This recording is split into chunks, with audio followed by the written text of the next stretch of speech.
Hello everyone, ইংরেজি গ্রামারের আমরা কিছু সাবজেক্ট ভার্ব এগ্রিমেন্টসের রুলস বেসিস কিছু গ্রামার আমরা প্র্যাকটিস করছিলাম এবং শিখছিলাম। তো দেরি না করে আমরা আজকের যে এটা শিখবো সেটাই আমরা চলে যাই সরাসরি। এটা হচ্ছে আমার YouTube channel learn English with HT. আমরা ইউটিউব চ্যানেল ফলো করলে আমার ভিডিওগুলো কিন্তু ওখানে পোস্ট করা থাকবে, প্রত্যেকটা সিকোয়েন্সে আপনারা পেয়ে যাবেন। তো আমরা 1 নম্বর রুল শিখেছিলাম, 2 নম্বর রুলসও করে নিয়েছি এবং 3 নম্বরটাও হয়ে গেছে। আমরা আজকে দেখবো 4 নম্বর রুলস। সো 4 নম্বর রুলস দেরি না করে আমরা দেখে নিই 4 নম্বর রুলস কি বলছে। বলছে use of many a. Many a একটা সেন্টেন্সে মেনি এ ইউজ করা থাকলে তার সাবজেক্ট ভার্ব এগ্রিমেন্ট অনুযায়ী ভার্বটা আমরা কি বসাবো, সাবজেক্ট অনুযায়ী ভার্বটা কি আসবে সেটা দেখে নেব। তাহলে আগে রুলসটা দেখে নিই যে the expression many a is used before singular noun. আচ্ছা, মেনি এ ইউজ করা হয় কার আগে? সিঙ্গুলার নাউনের আগে। although it gives the meaning of many, it's treated as singular. many দিয়ে জানি, many মানে আমরা জানি অনেকগুলো, কিন্তু যদি many দিয়ে অনেকগুলো হয় তবুও কিন্তু এটা কিভাবে ইউজ করা হয়? এটা সাবজেক্টের সিঙ্গুলার হিসাবে ইউজ করা হয়। আচ্ছা, যদি এটা সিঙ্গুলার হয়ে থাকে তাহলে আমরা জানি যদি নাউন সিঙ্গুলার হয়, সাবজেক্ট সিঙ্গুলার হয়, তাহলে ভার্বটা কি আসবে? ভার্বটা অফ কোর্স সিঙ্গুলার আসবে।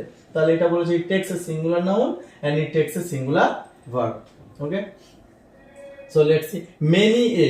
মেনির সঙ্গে এ উল্লেখ থাকবে এবং সেটা সিঙ্গুলার নাউন এবং সেটা সিঙ্গুলার ভার্ব ইউজ হবে। মেনি এ স্টুডেন্ট এক্সাম্পল হিসেবে দিয়ে দিয়েছে, many a student has. Many এর পরে যে নাউনটা আসবে সেই নাউনটাও কিন্তু আমাদের সিঙ্গুলার নাউন আসবে। ঠিক আছে, তাহলে আমরা কিছু এক্সাম্পল আছে দেখে নেই, স্ট্যান্ডার্ড এক্সাম্পলস। আচ্ছা, এখানে এক্সাম্পল বলছে many a student has failed in the examination. তাহলে আমরা দেখতে পাচ্ছি মেনি এর পরে যে নাউনটা ব্যবহার করা হয়েছে সেটা সিঙ্গুলার নাউন এবং ভার্বটাও কি হয়ে গেছে? সিঙ্গুলার ভার্ব হ্যাজ ব্যবহার করা হয়েছে। মেনি আ ম্যান, এখানে কিন্তু ম্যান হবে, মেন ইউজ করব না, এখানে আমরা স্টুডেন্ট ইউজ করব মেনি এর সঙ্গে। নাউনটা সিঙ্গুলার, এখানে আমরা স্টুডেন্টস ব্যবহার করতে পারবো না, তাহলে আমাদের ভুল হয়ে যাবে। ঠিক আছে, তারপরে many a book was sold in the at the fair. ঠিক আছে, তাহলে এগুলো আমরা দেখতে পাচ্ছি মেনি এর সঙ্গে সিঙ্গুলার ভার্ব যায়। এখানে আমরা কমন ইরর্স যেগুলো আমরা ভুল করে থাকি তাহলে সেটা দেখে নেই। মেনিয়া স্টুডেন্টস, এই যে আমরা বলেছিলাম নাউনটা আমাদের প্লুরাল ইউজ করলে ভুল হয়ে যাবে, তার জন্য আমরা ভার্বটা প্লুরাল ইউজ করেছি কিন্তু ভুল। Many a man men have, তাহলে এই যে মেনি এর সঙ্গে আমাদের কিন্তু সিঙ্গুলার ভার্বটা নিয়ে আসতে হবে। ঠিক আছে, তারপর let's see quick visualized. Quick visualize যদি আমরা করি তাহলে আমরা এখানে দেখতে পাবো মেনি আর সঙ্গে যে নাউনটা এসছে সেটা সিঙ্গুলার স্টুডেন্ট এবং ভার্বটাও এসছে সিঙ্গুলার। আবার যদি আমরা এখানে দ্বিতীয়তে দেখি মেনি আ ম্যান এবং তার সঙ্গে ভার্বটা এসছে সিঙ্গুলার ভার্ব। ঠিক আছে, সো আলটিমেটলি মিনিংটা হচ্ছে মেনি এবং গ্রামাটিক্যাল ইউজ হচ্ছে singular.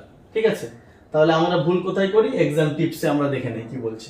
Students think many means plural. আমরা জানি মেনি মানে অনেকগুলো, আমরা জানছি প্লুরাল, কিন্তু মেনি এর সঙ্গে যখন আসবে তখন সিঙ্গুলার ভার্বটা, এই যে এখানে স্টুডেন্টস হয়েছে এটা ভুল, কিন্তু আমাদের সঠিকটা হবে মেনি আ স্টুডেন্ট।